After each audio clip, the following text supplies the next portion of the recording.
Hi hello ಎಲ್ರಿಗೂ ನಮಸ್ಕಾರ, welcome back to ಸಂದೇಶ ಅಕಾಡೆಮಿ. ಸೊ ಇವತ್ತು ನಾವು ವೆರಿ ಇಂಟ್ರೆಸ್ಟಿಂಗ್ ಅಂತಹ ಒಂದು ಕ್ಲಾಸನ್ನು ಮಾಡ್ತಾ ಇದ್ದೀವಿ. ಭೂಮಾಪಕರ ರಿಲೇಟೆಡ್ ಆದಂತಹ ಒಂದು PYQ ಮ್ಯಾಥ್ಸ್ ಕ್ಲಾಸು ಬಹಳನೇ ಇಂಪಾರ್ಟೆಂಟು.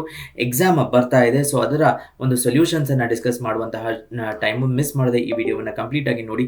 ಸಾಕಷ್ಟು ಡಿಫಿಕಲ್ಟ್ ಕ್ವೆಶನ್ಸನ್ನು ಈ ವಿಡಿಯೋದಲ್ಲಿ ಆನ್ಸರ್ ಮಾಡ್ತಾ ಇದ್ದೀವಿ. ಮತ್ತು ನಮ್ಮ ಭೂಮಾಪಕರ ಲ್ಯಾಂಡ್ ಸರ್ವೇಯರ್ ನೇಮಕಾತಿಗೆ ಒಂದು ವಿಶೇಷವಾದಂತಹ ಒಂದು ಕೋರ್ಸನ್ನು ಮಾಡ್ತಾ ಇದ್ದೀವಿ, ಸ್ಪೆಸಿಫಿಕ್ ಪೇಪರ್ ಕೋರ್ಸು. ಅದರಲ್ಲಿ ಗಣಿತ, ಭೌತಶಾಸ್ತ್ರ, ದಟ್ ಈಸ್ ಫಿಸಿಕ್ಸು, ಜಿಯೋಗ್ರಫಿ ಮತ್ತು ಆಧುನಿಕ ಸರ್ವೇಯಿಂಗು ಎಕ್ಸಾಮಲ್ಲಿ ಹೊಸದೊಂದು ಒಂದು ಇದು ಆ್ಯಡ್ ಆಗಿದೆ. ಆಧುನಿಕ ಸರ್ವೇಯಿಂಗು ಮತ್ತು ಕಂಪ್ಯೂಟರ್ ಅಪ್ಲಿಕೇಶನ್ ರಿಲೇಟೆಡ್ ಆದಂತಹ ಕ್ಲಾಸಸನ್ನು ಮಾಡ್ತಾ ಇದ್ದೀವಿ. ಇದರಲ್ಲಿ ಸಂಪೂರ್ಣ ಸಿಲೆಬಸ್ ಕವರ್ ಆಗಿರುತ್ತೆ, ಲೈವ್ ಮತ್ತು ರೆಕಾರ್ಡೆಡ್ ಕ್ಲಾಸಸ್ ಇರುತ್ತೆ. ಅನುಭವಿ ಯಾರೆಲ್ಲ ಸಬ್ಜೆಕ್ಟ್ ಮ್ಯಾಟರ್ ಎಕ್ಸ್ಪರ್ಟ್ಸ್ ಇದ್ದಾರೋ ಅವರಿಂದ ಕ್ಲಾಸಸನ್ನು ಆಗುತ್ತೆ ಮತ್ತು ಸಂಪೂರ್ಣ ಸ್ಟಡಿ ಮೆಟೀರಿಯಲ್ ಕೂಡ ನಿಮಗೆ ಇದರಲ್ಲಿ ಲಭ್ಯವಾಗುತ್ತೆ. ನಿಮಗೇನಾದರೂ ಈ ಕೋರ್ಸ್ ಬೇಕಾಗಿದ್ದಲ್ಲಿ ನಮ್ಮ ಡಿಸ್ಕ್ರಿಪ್ಷನ್ ಬಾಕ್ಸಿನಲ್ಲಿ ಗೂಗಲ್ ಫಾರ್ಮ್ ಇದೆ. ಆ ಗೂಗಲ್ ಫಾರ್ಮಿನಲ್ಲಿ ನಿಮ್ಮ ಡೀಟೇಲ್ಸನ್ನು ಎಂಟರ್ ಮಾಡಿ ಅಥವಾ ಈ ನಂಬರ್ಗೆ ಕರೆ ಮಾಡಿ, 9606167191ಗೆ ಕರೆ ಮಾಡಿ. ಕೇವಲ 1999ಗೆ ನಿಮಗೆ ಸಂಪೂರ್ಣ ಕೋರ್ಸ್ ಲಭ್ಯವಿರುತ್ತೆ. ಗೂಗಲ್ ಫಾರ್ಮನ್ನು ಫಿಲ್ ಮಾಡಿದ್ರೆ ನಮ್ಮ ತಂಡದವರು ನಿಮಗೆ ಕಾಲ್ ಬ್ಯಾಕನ್ನು ಮಾಡ್ತಾರೆ. ಸೊ ಬಹಳನೇ ಡಿಫಿಕಲ್ಟ್ ಆದಂತಹ ಸಬ್ಜೆಕ್ಟ್ಸು, ಬಟ್ ಈಸಿಯಾಗಿ ನೀವು ಇದರಲ್ಲಿ ಕಲ್ತ್ಕೊಳ್ಳಬಹುದು. ರೈಟ್, ತಡ ಮಾಡದೆ ಪ್ರಶ್ನೆಗಳನ್ನು PYQ ಪ್ರಶ್ನೆಗಳನ್ನು ಸಾಲ್ವ್ ಮಾಡ್ತಾ ಹೋಗೋಣ. ಇದು ಸಂದೇಶ ಅಕಾಡೆಮಿ. 3√5 ಪ್ಲಸ್ √125 ಈಸ್ 17.88 ಇದ್ದರೆ √80 ಪ್ಲಸ್ 6√5ರ ಮೌಲ್ಯ ಎಷ್ಟು ಅಂತ ಕೇಳ್ತಾ ಇದ್ದಾರೆ. ಸೊಗಸಾದಂತಹ ಪ್ರಶ್ನೆ. ಹೇಗೆ ಮಾಡೋದು ಅಂತ ಕೇಳಿದ್ರೆ, ಈ 3√5 ಹಾಗೆ ಇಟ್ಕೊಳ್ಳೋಣ, ಪ್ಲಸ್ √125 ನಾವು 25 ಇಂಟು 5 ಅಂತ ಬರ್ಕೋಬಹುದು. ರೈಟ್, ಸೊ ಈ 3√5 ಹಾಗೆ ಇಟ್ಕೊಂಡಾಗ 3√5 ಮತ್ತು ನಮಗೆ 25 5 ಸ್ಕ್ವಯರ್ ಅಂತ ಗೊತ್ತಿದೆ. ಸೊ ಅದನ್ನು 5√5 ಅಂತ ಮಾಡ್ಕೋಬಹುದು, ಈಸ್ ಈಕ್ವಲ್ ಟು 17.88.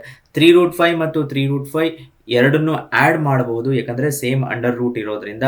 5 + 3 8√5 ಆಗುತ್ತೆ. 8√5 ಈಸ್ ಈಕ್ವಲ್ ಟು 17.88. ಹಾಗಾದರೆ √5ನ ವ್ಯಾಲ್ಯೂ ಇಲ್ಲಿಂದ ಸಿಗುತ್ತೆ ನಮಗೆ 17.88 ಡಿವೈಡೆಡ್ ಬೈ 8. ಒಂದು ಸ್ವಲ್ಪ, so this will be 2. Okay, so 2.2 ಆಗುತ್ತೆ. 28 to 3 2.23 ಈಸ್ √5 ಆಗುತ್ತೆ. ಈಗ ನಮಗೆ ಇಲ್ಲಿ ಬೇಕಾಗಿರೋದು √80 ಪ್ಲಸ್ 6√5. √80 ನಾವು 16 ಇಂಟು 5 ಅಂತ ಬರ್ಕೋಬಹುದು, ಪ್ಲಸ್ 6√5 ಆಗುತ್ತೆ. 16 ಇಂಟು 80 ನಿಮ್ಗೆ ಗೊತ್ತಿದೆ, ಇದು 4 ಸ್ಕ್ವಯರ್ ಆಗುತ್ತೆ. 4 square into 5 square root plus 6√5. ಹಾಗಿದ್ದಲ್ಲಿ ಇದು 4√5 ಪ್ಲಸ್ 6√5. ಸೊ ಇದು 10√5 ಆಗುತ್ತೆ. ನಮಗೆ ಇಲ್ಲಿಂದ √5ನ ವ್ಯಾಲ್ಯೂ ಗೊತ್ತಿದೆ. So 10√5 10 into 2.23 that is 22.333 22.3 around is the right answer. ಬೇರೆ ಯಾವುದು ಅದರ ಹತ್ತಿರನೂ ಇಲ್ಲ, ಸೊ ಇದನ್ನು ರಿಮೂವ್ ಮಾಡ್ಬೋದು. Option D is right answer. ಸ್ವಲ್ಪ ಡಿಫಿಕಲ್ಟ್ ಆದಂತಹ ಪ್ರಶ್ನೆ, ಅಪ್ಲಿಕೇಶನ್ ಬೇಕು. ಈ ಎಲ್ಲ ಥರದ ಕೋರ್ಸಸ್ ಪ್ರಾಬ್ಲಮ್ಸನ್ನು ನಾವು ಈ ಕೋರ್ಸಲ್ಲಿ ಮಾಡ್ತಾ ಇದ್ದೀವಿ. ರೈಟ್, ಮುಂದಿನ ಒಂದು ಪ್ರಶ್ನೆ, 252ರ ಅವಿಭಾಜ್ಯ ಗುಣಿಸಿ ಅಂದರೆ ಪ್ರೈಮ್ ಫ್ಯಾಕ್ಟರ್ಸನ್ನು ಕೇಳ್ತಾ ಇದ್ದಾರೆ. ಸೊ 252 ನಾವು ಪ್ರೈಮ್ ಫ್ಯಾಕ್ಟರೈಸೇಷನ್ ಮಾಡಿದ್ರೆ 2 1s are 2, 2 2s are 4, 2 6s are 12. ಮತ್ತೆ ಈವನ್ ನಂಬರ್ ಇರೋದ್ರಿಂದ ನಾವು 2 ಇಂದ ಮತ್ತೆ ಡಿವೈಡ್ ಮಾಡ್ತೀವಿ. 2 6s are 12, 2 3s are 6 ಆಗುತ್ತೆ. ಸೊ ಇದು 63 ಆದ್ರಿಂದ 3 ಇಂದ ಡಿವೈಡ್ ಆಗುತ್ತೆ. 3 2s are 6, 3 1s are 3. ಇದು 3 ಇಂದ ಡಿವೈಡ್ ಆಗುತ್ತೆ. 3 7s are 21. ಸೊ ಇದರ ಪ್ರೈಮ್ ಫ್ಯಾಕ್ಟರೈಸೇಷನ್ ಏನಪ್ಪ ಅಂದರೆ 2 square into 3 square into 7. So 2 2 ಸತೆ, 3 2 ಸತೆ, 7 1 ಸತೆ. So option A is right answer. So ಯಾವುದೇ ಒಂದು ಬೇರೆ ಆಪ್ಷನ್ಸಲ್ಲಿ ಅದು ಇಲ್ಲ. ಸೊ ಸಿಂಪಲ್ ಆದಂತಹ ಪ್ರಶ್ನೆ, ಬಟ್ ಅಪ್ಲಿಕೇಶನ್ನು ಆ ಟೈಮಿನಲ್ಲಿ ನೀವು ಯೋಚನೆ ಮಾಡಬೇಕು. ಮುಂದಿನ ಪ್ರಶ್ನೆಯನ್ನು ನೋಡೋಣ, ಸ್ವಲ್ಪ ಡಿಫಿಕಲ್ಟ್ ಆದಂತಹ ಪ್ರಶ್ನೆ. x - y divided by x + 5 y + x divided by y - x ರಿಂದ ಭಾಗಿಸಿದರೆ. So x - y divided by x + y ನ ವ್ಯಾಲ್ಯೂ ಇದೆ, ಅದರ ಹೋಲನ್ನು ನಾವು y + x divided by y - x ಇಂದ ಭಾಗಿಸ್ತಾ ಇದ್ದೀವಿ.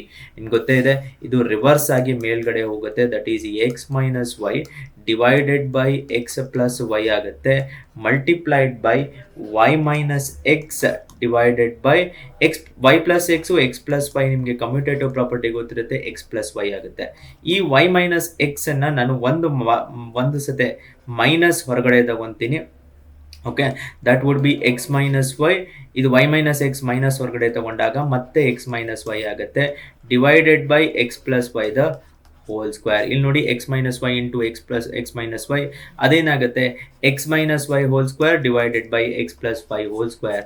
Option D is right answer. ಸ್ವಲ್ಪ ಯೋಚನೆ ಮಾಡಬೇಕು, ಕ್ಯಾನ್ಸಲ್ ಆಗ್ಬಿಡುತ್ತೆ ಅಂತ ನಮ್ಗನ್ಸಿ -1 ಅಥವಾ 1 ಹಾಕ್ಬಹುದು, ಬಟ್ ಅದು ಅಲ್ಲ ಸರಿಯಾದಂತಹ ಉತ್ತರ.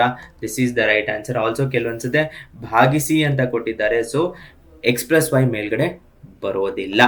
ಮುಂದಿನ ಪ್ರಶ್ನೆಯನ್ನು ನೋಡೋಣ. X square plus 5x plus 4 ಮತ್ತು X square plus 7x plus 6 ರ HCF ಅನ್ನ ಕೇಳಿದ್ದಾರೆ. ಹೈಯೆಸ್ಟ್ ಕಾಮನ್ ಫ್ಯಾಕ್ಟರ್ ಅನ್ನ ಕೇಳ್ತಾ ಇದ್ದಾರೆ. ಸೊ ಈಗ ನಾವು ಏನು ಮಾಡ್ತೀವಿ, ಇದನ್ನ ಫ್ಯಾಕ್ಟರೈಸ್ ಮಾಡ್ತೀವಿ. ಸೊ ಎಕ್ಸ್ ಸ್ಕ್ವಯರ್ ಅನ್ನ X square plus X plus 4x plus 4 ಅಂತ ಬರ್ಕೊಳ್ಳೋಣ. ಅದನ್ನ X into X plus 1 plus 4 times X plus 1 ಅಂತ ಬರ್ಕೊತೀವಿ.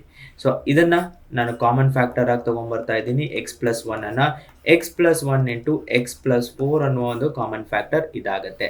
ಅದೇ ರೀತಿಯಾಗಿ X square plus X plus 6x plus 6 ಅನ್ನ ತಗೊಳ್ಳೋಣ. ಇದನ್ನ ಎಕ್ಸ್ ಇಂಟು ಎಕ್ಸ್ ಪ್ಲಸ್ 1 ಅನ್ನ ಮಾಡಿ ಪ್ಲಸ್ 6 ಟೈಮ್ಸ್ ಎಕ್ಸ್ ಪ್ಲಸ್ 1 ಆಗುತ್ತೆ. This is X plus 1 into X plus 6 ಆಗುತ್ತೆ. ಇದೆರಡರಲ್ಲಿ ಕಾಮನ್ ಫ್ಯಾಕ್ಟರ್ ಏನಪ್ಪ, ಹೈಯೆಸ್ಟ್ ಕಾಮನ್ ಫ್ಯಾಕ್ಟರ್ ಏನು ಅಂದರೆ X plus 1 is the highest common factor. ಅದೇ ಇದೆರಡರಲ್ಲಿ ಎಲ್ ಸಿ ಎಮ್ ಏನು ಅಂತ ಕೇಳಿದರೆ, ಲೀಸ್ಟ್ ಕಾಮನ್ ಮಲ್ಟಿಪಲ್ ಏನು ಅಂತ ಕೇಳಿದರೆ X plus 1 into X plus 4 into X plus 6 ಎಲ್ಲದರ ಮಲ್ಟಿಪಲನ್ನು ನಾವು ಹಾಕ್ತೀವಿ. So X plus 1 X plus 4 X plus 6 ಎಲ್ಲವೂ ಇನ್ಕ್ಲೂಡ್ ಆಗಿರುತ್ತೆ. ಸೊಗಸಾದಂತಹ ಪ್ರಶ್ನೆ. ಪ್ರಾಕ್ಟೀಸ್ ಮಾಡ್ತಾ ಮಾಡ್ತಾ ಈ ಥರದ ಪ್ರಶ್ನೆಗಳಿಗೆ ನಾವು ಸುಲಭವಾಗಿ ಆನ್ಸರನ್ನು ತೆಗಿಬಹುದು. ಫ್ಯಾಕ್ಟರೈಸೇಷನ್ ಗೊತ್ತಿರಬೇಕು, 7 ಫ್ಯಾಕ್ಟರ್ಸ್ ಗೊತ್ತಿರಬೇಕು. ಇನ್ ಕೇಸ್ ನಮಗೆ ಲೆಟ್ಸ್ ಸೇ 24 ಅಂತ ಏನಾದರೂ ಇತ್ತು ಅಂದರೆ 24 ಹೇಗೆಲ್ಲ ತೆಗಿಬೋದು, 2 ಇಂಟು 12 ಅಂತ ಮಾಡ್ಬೋದು, 3 ಇಂಟು 8 ಅಂತ ಮಾಡ್ಬೋದು, 4 ಇಂಟು 6 ಅಂತ ಮಾಡ್ಬೋದು, ಅಥವಾ 6 ಇಂಟು 4 8 ಇಂಟು 3 2 ಇಂಟು 12 ಮತ್ತು 1 ಇಂಟು 24 ಕೂಡ ಮಾಡ್ಬೋದು, ರೈಟ್. ಸೊ ಇದೆಲ್ಲ ಫ್ಯಾಕ್ಟರ್ಸಿನ ಕಾಂಬಿನೇಷನ್ ಗೊತ್ತಿದ್ದಾಗ ನಮಗೆ HCF LCM ಪ್ರಶ್ನೆಗಳು ಸುಲಭ ಆಗ್ತಾ ಹೋಗುತ್ತೆ, ರೈಟ್. ಮುಂದಿನ ಪ್ರಶ್ನೆ. ಇದರೊಂದಿಗೆ ಈ ಕ್ಲಾಸನ್ನು ಕಂಪ್ಲೀಟ್ ಮಾಡೋಣ. ಮುಂದಿನ ಕ್ಲಾಸಲ್ಲಿ ಮತ್ತೆ ಇನ್ನಷ್ಟು ಕೆಲವಷ್ಟು ಪ್ರಶ್ನೆಗಳನ್ನು ಸಾಲ್ವ್ ಮಾಡೋಣ. ಸೊ ನಿಮಗೇನಾದರೂ ಈ ಕೋರ್ಸಿನಲ್ಲಿ ಇಂಟ್ರೆಸ್ಟ್ ಇದ್ದರೆ, ಮಾಪಕರ ನೇಮಕಾತಿ ಕೋರ್ಸಿನಲ್ಲಿ ಇಂಟ್ರೆಸ್ಟ್ ಇದ್ದರೆ, ನೀವು ಡಿಸ್ಕ್ರಿಪ್ಷನಲ್ಲಿ ಕೊಟ್ಟಿರುವ ಫಾರ್ಮನ್ನು ಫಿಲ್ ಮಾಡಿ ನಮ್ಮ ತಂಡದಿಂದ ನಿಮಗೆ ಕಾಲ್ ಬ್ಯಾಕ್ ಬರುತ್ತೆ. ಧನ್ಯವಾದಗಳು.